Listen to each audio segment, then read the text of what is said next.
Good afternoon. My name is Jeff Cameron with Keller Williams, and this is my weekly market update for the Metro Phoenix real estate market. Thanks for tuning in. Let's get right to the numbers, and as I've been saying before, I'm kind of sounding like a broken record and they're kind of boring. But that's a good boring. Last week we sold just under 1,700 homes, about the same that we listed. Our inventory levels are staying steady at just below 24,000, and we have 17,000 plus homes in the pending status under contract. Today I thought I'd go into a little bit about the question I'm hearing from everybody about markets bottoming and timing a market. And quite honestly, in any market, it's very difficult to time the bottom, and those that buy right at the bottom are very lucky. Valley-wide, based on the numbers right now, it looks like we've bottomed in March and April, and so some people that bought in that time did very well, although there are some markets that some sub-markets that still are struggling and may have some pressures on them. But when we look at what is our decision to buy and where are we with the market as far as bottoming goes, I think we should look at the statistics, the facts. And some of those facts are things like right now 71% of the average wage earner can afford a home. A couple of others, interest rates have been staying steady at 5%.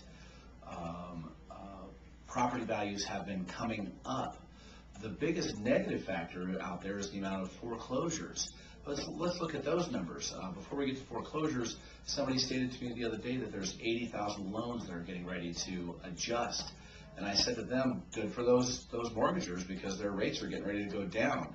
In most cases, somebody paying 5 to 6, maybe even 7% if it was some type of a stated income product.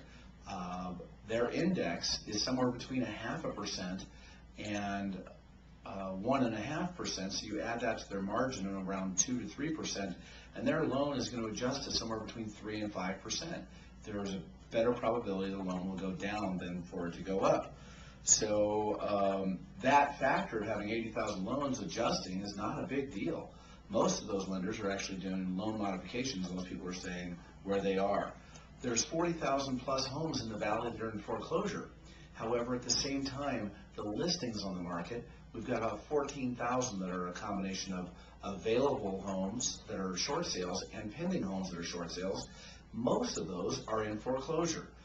Then we have a lot of folks doing loan modifications that are in foreclosure also, so you can easily chop that 40,000 number in half. So again, every time we look at these different stats, they can really point in different directions, but if we analyze them, they look as though the market has possibly hit a bottom and is turning around to the positive. Of the 24,000 homes that are on the market, 14,000 are retail homes, meaning the owner has equity and the owner has the home up for sale.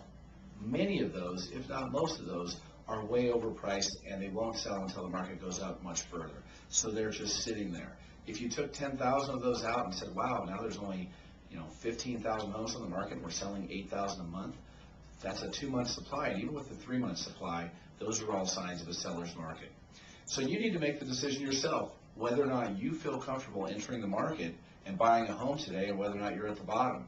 My position is timing the bottom is quite impossible, and all of these signs are good signs that our market is improving. That's my update this week. I'm Jeff Cameron with Keller Williams, coming from Scottsdale, Arizona. If you need help in real estate, you give me a call and I'll help you out. Bye now.